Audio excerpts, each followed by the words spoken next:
Saddam Hussein. Was he a modernizer who built a nation, or was he a tyrant who tore it apart?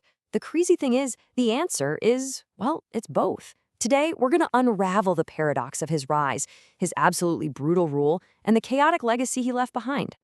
It's a question that's just wild when you think about it. How does a boy from a poor village with basically nothing become a global symbol of absolute power and terror? To really understand the man, we have to go all the way back to the beginning, to a boy whose life started in a world of hardship and violence.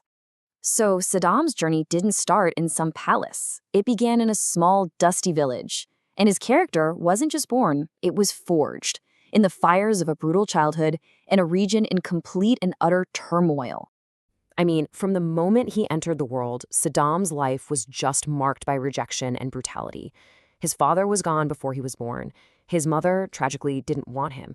And his stepfather beat him so severely that at just 10 years old, he ran away to the capital, Baghdad, to find safety with his uncle. Just a kid. And you have to realize, this wasn't just happening to him. The entire Middle East was being turned upside down. As you can see here, old empires were collapsing, and European powers were literally drawing new lines on the map. Into this chaos came a radical new idea, Pan-Arabism, promoted by the Ba'ath Party. Their promise was simple but incredibly powerful. Unite all Arabs into one great nation, free from foreign control. This was the political storm Saddam was about to walk right into.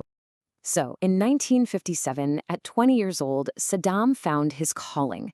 For a young man who had felt completely powerless his entire life, the Ba'ath Party's message of strength and Arab unity, well, that wasn't just an ideology. For him, it was a path to power, a path to relevance, a path to revolution. Now, Saddam didn't just join the party.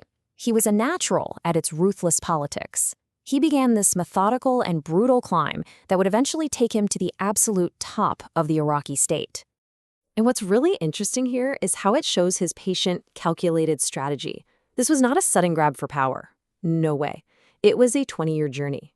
From a failed assassin to an escaped convict to the vice president quietly pulling all the strings behind the scenes. Finally, he was ready to remove that last obstacle between him and total control. He was finally president. And he wasted no time. It took him just 6 days to reveal the true, terrifying nature of his rule. Okay, picture this. In a televised meeting of all the top party leaders, Saddam announces he's uncovered a conspiracy. A man is brought out to confess and then starts reading a list of names. As each name is called, armed guards just drag the shocked official from the room. It was an absolute masterclass in terror, eliminating all potential rivals in one swift, public spectacle for the whole country to see. Saddam's 24-year reign was, well, a study in contradictions. He was obsessed with building a modern, powerful Iraq, but he did so through unimaginable terror and bloodshed. And this slide just illustrates that paradox perfectly. On one hand, he used Iraq's oil wealth to launch literacy campaigns and build a free healthcare system. He even won an award from UNESCO for it. But on the other hand, his secret police were everywhere. He built this massive cult of personality, and he murdered his own people without a second thought. For Saddam, a strong Iraq required both progress and absolute terrifying control. The two were totally inseparable in his mind. And this brutality, it wasn't random. It culminated in state-sponsored genocide. During the Al-Anfal campaign, his regime systematically targeted the Kurdish minority with chemical weapons and mass executions, murdering as many as 100,000 civilians, his own people. This combination of ego and brutality just couldn't last. It led him to a series of catastrophic miscalculations that would ultimately seal his fate. Deep in debt after his long war with Iran, Saddam made a fatal error. He invaded his small, oil-rich neighbor, Kuwait, believing he could just seize its wealth and that the West, who had once supported him against Iran, wouldn't dare to intervene. He was completely and utterly wrong. The world responded immediately. A massive U.S.-led coalition was formed, and in a swift and devastating campaign called Operation Desert Storm, his army was just crushed and ejected from Kuwait in early 1991. Now, Saddam himself clung to power, but the consequences were severe.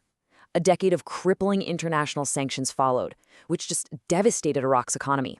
The modern nation he had tried to build saw its living standards plummet, all because of his gamble. So, the final act of Saddam's life began with the 2003 U.S. invasion of Iraq. His reign, which started with a political coup, was going to end in a hole in the ground.